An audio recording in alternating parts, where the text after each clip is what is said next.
You are listening to the Marry Your Future podcast with Christina Armstrong, where we help you break up with your past so you can marry your future.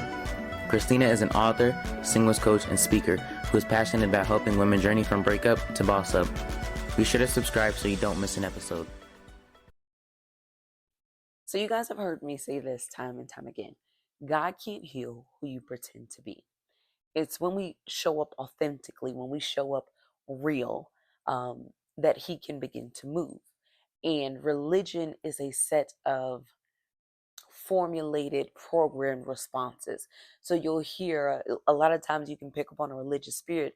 Oh, I'm blessed by the best. Not saying that's not true, but that's not your reality. And we lie, especially, in the Christian circle. If someone sneezes, if they cough, and they say, oh, I think I'm coming down with something. Oh, shame on you. You need to believe. No, I'm being honest about my reality.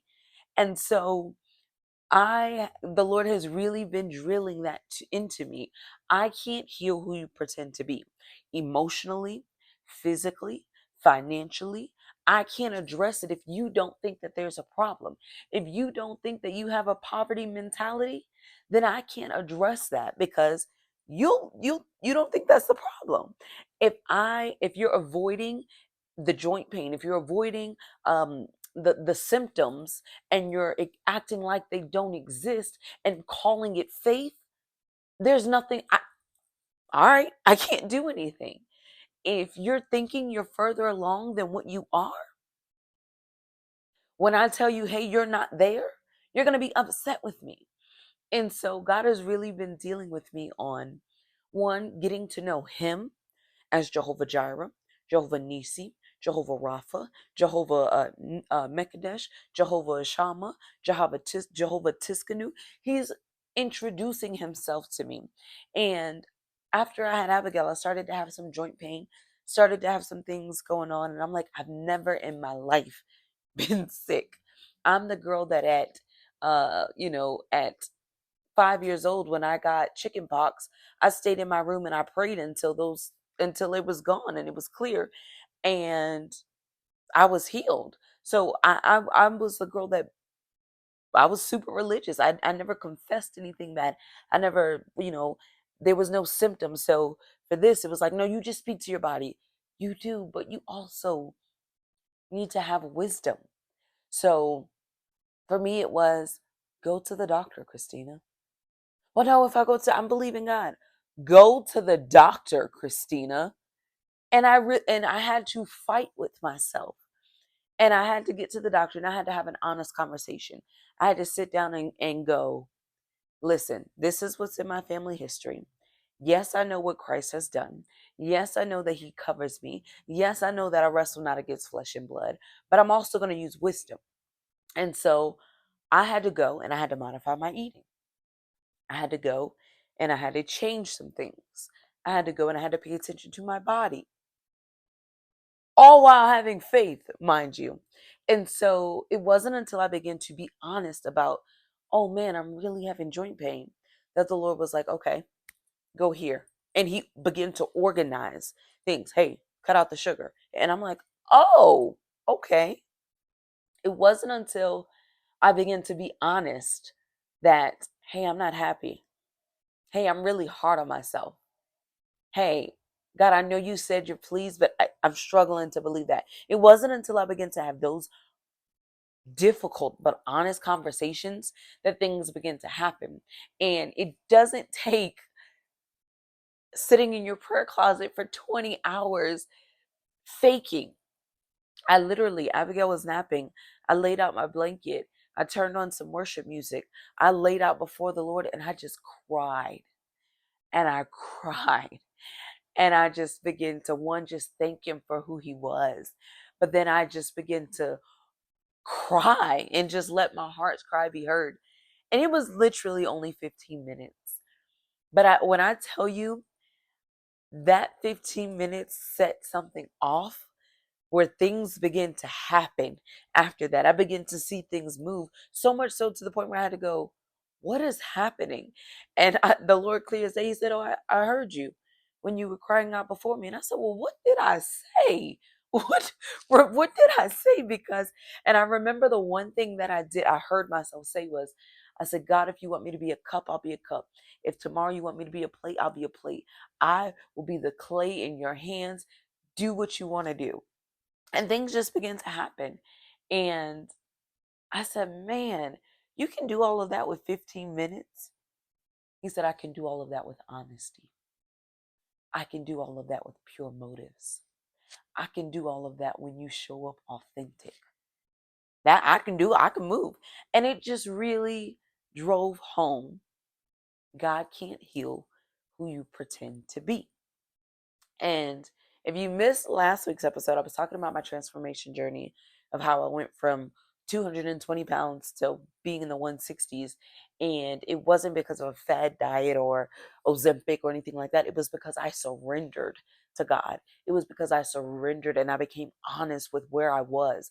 I became honest with who I was. I became honest with the depression. I became honest with I was unsatisfied. I became honest with the abuse. I became honest with the self-hatred. I began to get honest. I became honest with my anger towards God. And it was in those moments that he began to work on my heart. He began to show up and show out, and I got to witness him as Jehovah Jireh. I got to witness Abba and build a relationship with my father. Do I still struggle some days? Absolutely. Do I try to avoid some days? Absolutely. You know, I believe that naps are supernatural. I believe that if you're worrying, if there's fear, sometimes all you need is a nap. Go take a nap. Let God handle that. Go take a nap. I will get on the other side where I'm like, what'd you say? I'm gonna go take a nap. So I have to be cautious of that. And I have to ask myself, what am I running from? What am I hiding? What don't I want to address? What am I not being honest about? And so I felt led to just I get in my Bible without any structure or anything. I just said, hey, Amari and I were doing some reading and we were reading a proverb a night. And I was like, let's go to First Samuel. And as we're reading First Samuel, I come up on the story of Hannah. And this is such a beautiful story.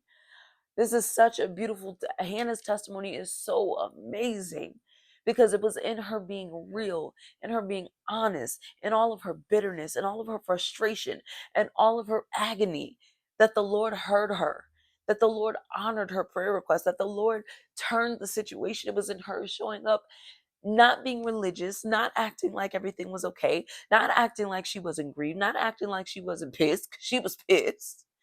Like, it was her showing up in her true state, in her reality, that caused her truth to shift. Guys, I usually don't read from the Bible because this isn't Bible study. This is the Marry Your Future podcast. But I feel like this is so pivotal to helping you break up with your past so you can marry your future. One of the keys to breaking up with your past is being honest about your past. Being honest about how dirty and yucky and smelly and horrible it may have been. Being honest about the condition that you're in. Being honest with yourself and then with God. He knows. And so the story of Hannah is so powerful. I love her testimony. And so it's in First Samuel, and it is First Samuel. Let's start at 5. First Samuel 5. And this is when they would go to give the yearly sacrifice at the temple, and Elkanah, I believe that's his name. Let me see. I believe that was her husband's name. Yeah, Elkanah. Elkanah, her husband, would take the family to the temple. He had his first wife, Peninnah. She had kids, and then he had Hannah. Hannah did not have any children for whatever reason. I'm still digging into that. But Hannah didn't have any children at this time, and she was not happy about it. Not only did she not have any children, but here was Peninnah, who had these kids, who would rub it in her face. And so Elkanah takes his family. They go to the temple to give the yearly sacrifice and to worship the Lord. And First Samuel verse 5, it says, but to Hannah he gave a double portion because he loved Hannah. But the Lord had closed her womb. Now her rival provoked her greatly, making her miserable, because the Lord had closed her womb.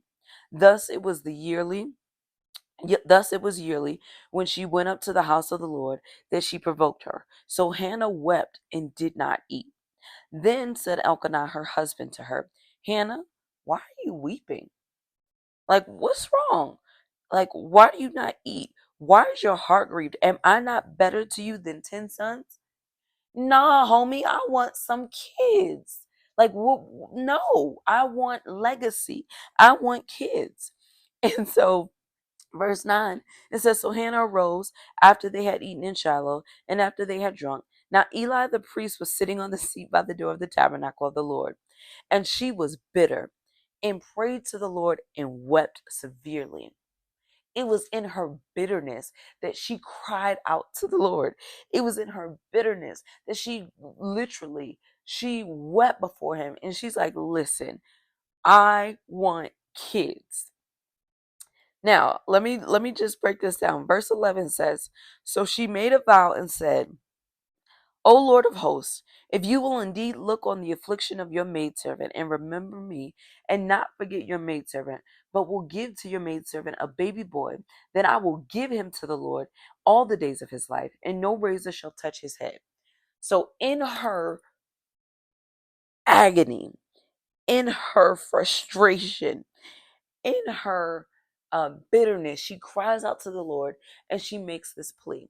And she's like, listen, God, I want a son. You close my womb. If you give me my son, I promise you, I will give him back to you. Now, my question was, dang, you gonna have a baby just to give him? I mean, great. I mean, thank God you giving him to the Lord. So it's not like you're giving him up for adoption, but you're giving him up. And you'll later find out that Samuel, she gave him to the priest. He stayed at the temple. She would see him once a year when she came for the yearly sacrifice. So you prayed and you begged God for this son, and you don't even get to watch him grow every day. But this is how bad she wanted this. And so it says, verse 12, and as she was praying before the Lord, Eli watched her mouth. Now Hannah was speaking in her heart. Her lips were moving, but her voice was not heard. Therefore Eli thought she was drunk. So Eli said to her, How long will you be drunk? Put away your wine. And Hannah answered and said, No, my Lord, I am a woman of sorrow. I have drunk neither wine nor strong drink, but have poured out my soul before the Lord. Do not consider your handmaid to be a sinful woman, for out of the abundance of my concern and provocation, I have spoken until now. In the midst of me being bitter, in the midst of me being frustrated, in the midst of me being pissed, in the midst of me seeing other people make it and other people succeed and other people get what's supposed to be mine, I am angry. But guess what, God? I'm still showing up. I'm going to pour all of this out on you because you can handle it. Who are we to think that we can shield God from the truth? Who are we to think that we can tiptoe and pretend with God? It is in our authentic state, it is in us being honest that He honors that. And so I love that. I love that she showed up the way that she did. I love that she was disheveled and she looked drunk and she was frustrated. I love that she showed up in her state the way she was, and she trusted the Lord with that. And look at God's response to Hannah. It says, verse 17, Then Eli answered and said, Go in peace, and the God of Israel grant you your request that you have asked of him. And she said, Let your handmaid find grace in your sight. So the woman went her way and ate, and her face was not sad as before. This is what it looks like when we cast our cares. This is what it looks like when we show up and we're honest with the Lord, and we cast our cares, our frustrations, our ugly stuff, and we cast it on Him.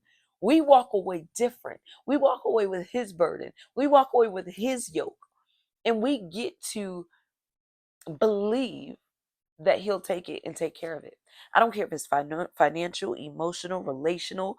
I don't care if it's your kids. I don't care. When we are honest, God, you gave me these kids. I mean, I know I participated in making them, but God, I don't know how to raise these jokers. They acting like fools. God, they acting like they don't have no home training. God, I failed. I feel like I don't. God, one of them is locked up. What do I do?